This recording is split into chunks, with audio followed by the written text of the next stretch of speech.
Good morning, ladies and gentlemen, my name is Napoleon and today we are back with another Enlisted video, and we have to talk about the latest Battle Pass weapon. This is the Arisaka Mortar. This is essentially a Soviet RBM-50, but for the Japanese, and this is made by Arisaka, or to be exact, when I say made, I think it's more akin to, well, being more like developed by Arisaka and troops in the field. So without further ado, let's just get started with this video, because this weapon is actually quite insane. And let's get started with the history. By the mid-1945, the Australians captured some versions of these, and these were essentially the Arisaka Type 38, mounted with a Type 89 grenade launcher. This modified weapon was assembled by welding the short rifle barrel to the truncated grenade launcher, or to be exact, the grenade discharging propellant, and driving a hole into the charge of this discharger so the rifle barrel could extend it.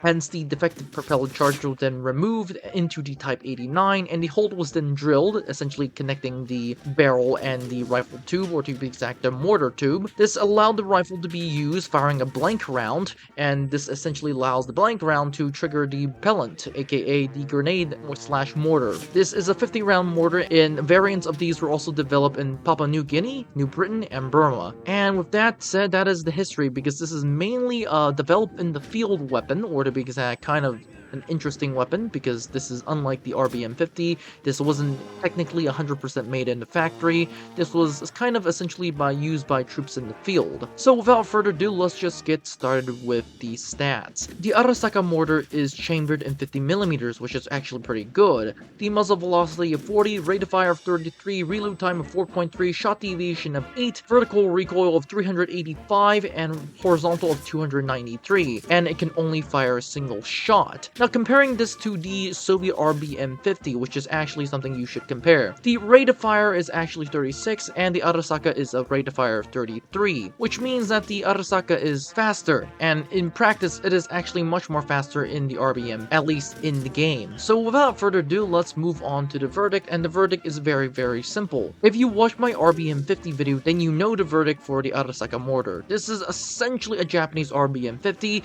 The only caveat, and this is a major caveat, is the fact that when you use the RBM-50, the RBM-50 has a bigger range, meaning that when you fire it around, it doesn't tend to drop as much as the Arisaka mortar. Someone compared the Arisaka mortar to throwing a grenade. I think it's quite legit, because the Arisaka mortar can only be used at closer range. The RBM-50 can be used at longer range, and that is mainly because the Arisaka mortar, once you fire the mortar, the distance literally drops by a lot, and it's essentially like having a field mortar, except for the distance of the mortar drops. So essentially what you have to do is that you have to aim higher for every shot, especially if the distance is farther away. The splash damage of this thing is also around 21, 1 to 14 is pretty much the same thing. So it essentially is pretty much the Soviet RBM mortar, but except for the fact that you have to aim higher with this weapon, and this is for the Japanese, which is actually pretty dang unique, because this is one of those weapons in which I highly suggest that Japan gets, because it's cool and it's fun. So without further ado, have a great day, guys. Hope you enjoyed this weapon on the battlefield,